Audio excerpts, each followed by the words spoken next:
In this video, I'm gonna be showing you how to translate WhatsApp messages using Meta AI.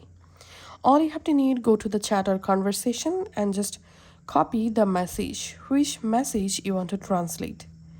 Now, from your WhatsApp chat panel, go to Meta AI. In Meta conversation, you have to paste the message, which message you want to translate. After that, give some enter. And then type here translate this message into and specify the language, in which language you want to translate the language. So I'm just typing here English, and we can see Meta AI successfully translated my text into my desired language. So that's how you can actually use WhatsApp Meta AI to translate text.